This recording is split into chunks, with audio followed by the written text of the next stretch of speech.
dahil aktibo akong nananawagan at isa ako siguro sa mga boses na sumisigaw tungkol dito sa flood control scandal na imbestigan at tingnan talaga. Yun nga, ang mabigat dito, lahat kaming mga nagagalit, lahat tayo, hindi lang naman ako, marami nagsasalita. Siguro mga 40 na ang may kaso. Sa flood control, parang 6 pa lang atang kinasuhan. Basta ngayon, no, ang nagiging modus operandi, pag nagsalita ka sa administrasyon, nagalit ka at nagsabi ka tungkol dito sa nangyaring korupsyon, kulong ka na.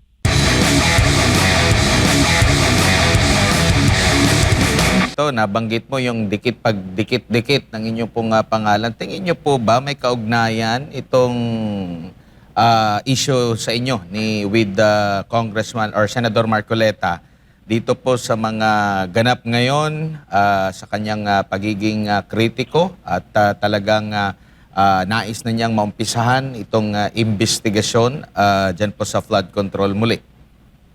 Totoo yan, Admar.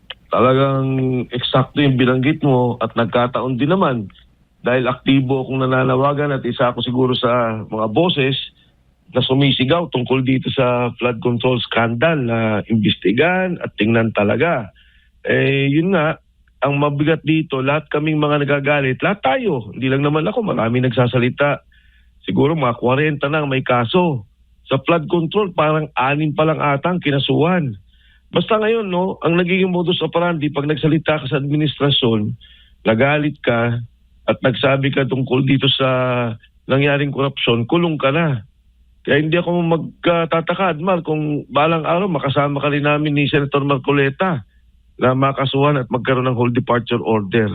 Easy. Tapos, Congressman, yung ano din, yung mga sa leadership din ng Senado, na maya't maya, lagi tayong merong naririnig na magbabago na naman. May kaugnayan po rin po ba ito dahil maliban sa impeachment ay ito ngang inaantabayanan na flood control project ay maaari ding matalakay, which is kahapon nga, nabanggit na kung sino pa yung mga karagdagang mga opisyal sa komite ng Blue Ribbon. Katulad na nasabi ko, Jade, ka Admar kay Jade, yun ang binanggit ko sa kanya, yung pagpapalit ng liderato ay yung Constituent Assembly na speech ni Senator Amy kahapon. At maging itong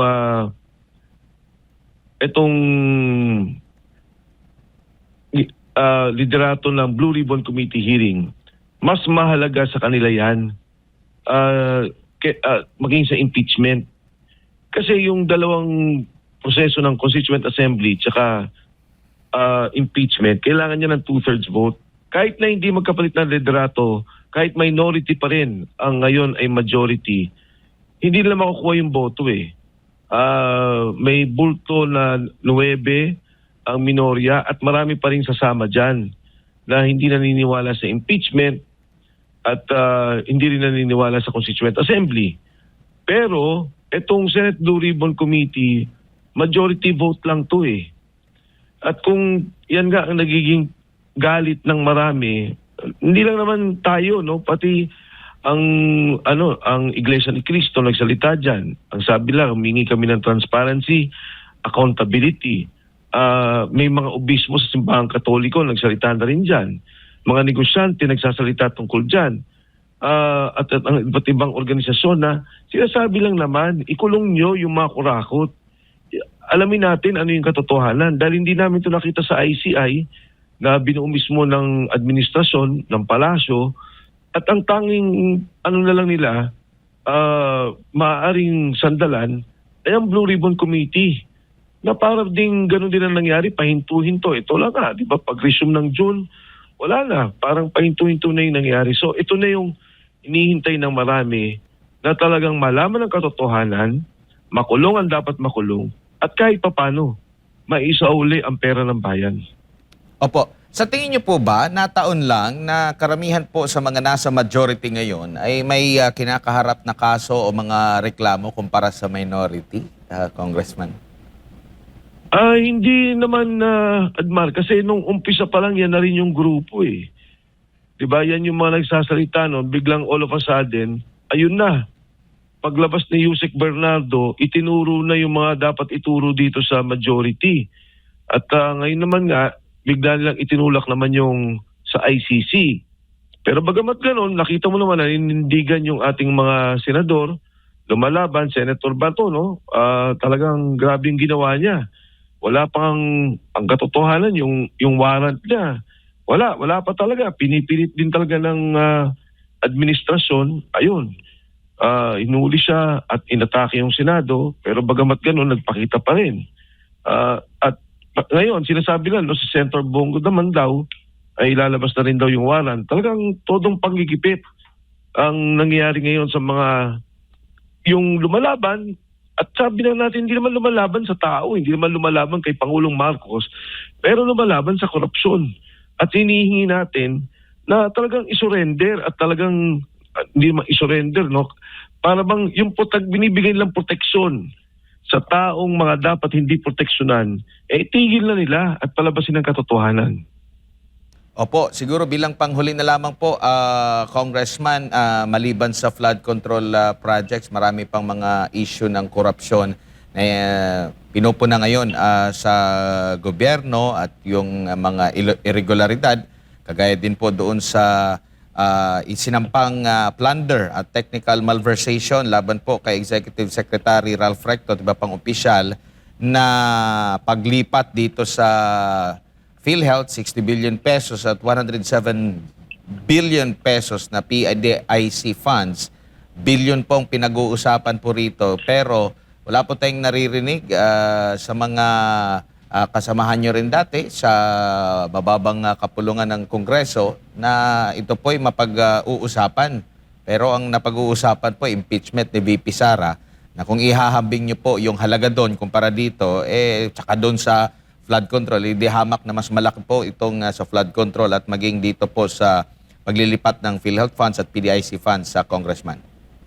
Alam mo, Admar, ayoko para bang ayoko sabihin na ito tama, ito mali. Kasi hindi naman natin alam pa talaga yung buong katotohanan.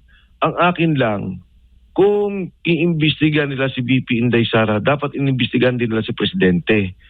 Dapat imbestigahan nila yung mga departamento na may notice of suspension at saka may mga suspension, no, at cancellation dito sa Commission on Audit.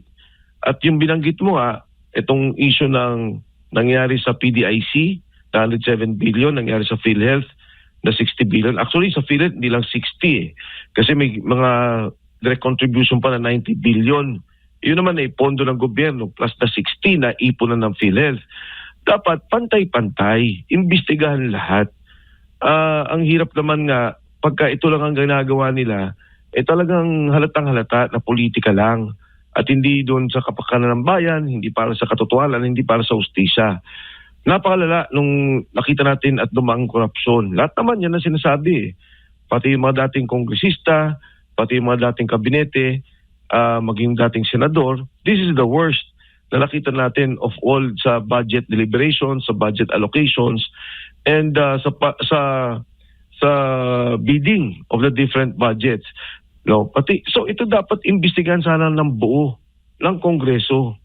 Kung ano man yung katotohanan dito, alamin natin. Yung kay Inday Sara nga, pati yung mga hindi dapat nilang ginawa nila katulad nung pagbatawag sa AMLA.